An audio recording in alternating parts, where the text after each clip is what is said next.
Moths that fly by day are not properly to be called moths.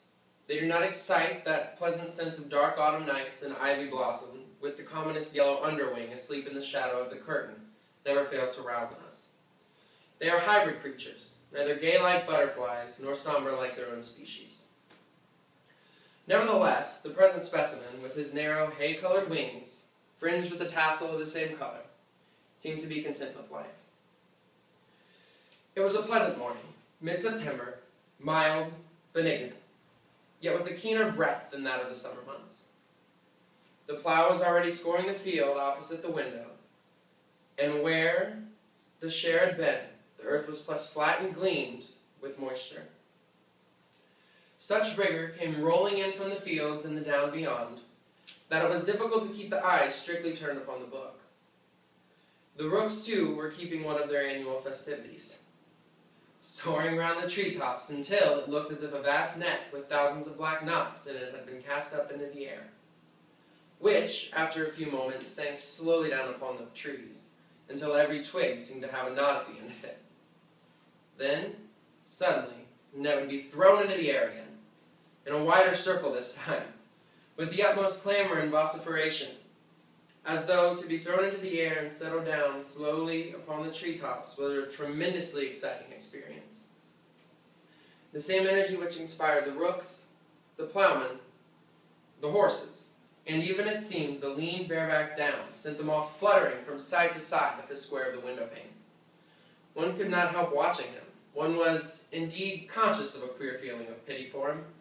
The possibilities of pleasure seemed that morning so enormous and so various that to have only a moth's part in life, and a day's moth at that, appeared a hard fate, and his zest in enjoying his meager opportunities to the full, pathetic. He flew vigorously to one corner of his compartment, and, after waiting there for a second, flew to the other. What remained for him but to fly to a third and then to a fourth? That was all he could do. In spite of the size of the downs, the width of the sky, the far-off smoke of houses, and the romantic voice, now and then, of a steamer out at sea, what he could do, he did. Watching him, it seemed as if a fiber, very thin, but pure, of the enormous energy of the world had been thrust into his frail and diminutive body. As often as he crossed the pane, I could fancy that a thread of vital life became visible. He was little or nothing but life. Yet, because he was so small and so simple a form of the energy that was rolling in at the open window and driving its way through so many narrow and intricate corridors in my own brain and those of other human beings, there was something marvelous as well as pathetic about him. It was as if someone had taken a tiny bead of pure life and, decking it as lightly as possible with down and feathers, had set it dancing and zigzagging to show us the true nature of life. Thus, displayed, one could not get over the strangeness of it. One is apt to forget all about life, seeing it hummed and bossed and garnished and cumbered, so that it has to move with the greatest circumspection and dignity. Again, the thought of all that life might have been, had he been born in any other shape, caused one to view his simple activities with kind of a pity. After a time, tired by his dancing apparently, he settled on the window ledge in the sun, and, the queer spectacle being at an end, I forgot about him. Then, looking up, my eye was caught by him. He was trying to resume his dancing, but seemed either so stiff or so awkward that he could only flutter to the bottom of the window pane. And when he tried to fly across it, he failed. Being intent on other matters, I watched his futile attempts for a time without thinking, unconsciously waiting for him to resume his flight, as one waits for a machine that has stopped momentarily, to start again without considering the reason for failure. After perhaps the seventh attempt, he slipped from the window ledge and fell, fluttering his wings onto his back on the windowsill. The helplessness of his attitude roused me. It flashed upon me that he was in difficulties. He could no longer raise himself. His legs struggled vainly, but as I stretched out a pencil, meaning to help him to right himself, it came over me that the failure and awkwardness were the approach of death. I laid the pencil down again. The legs agitated themselves once more. I looked, as if for the enemy against which he struggled.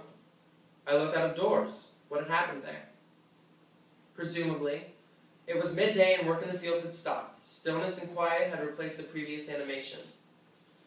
The birds had taken themselves off to feed in the brooks. The horses stood still.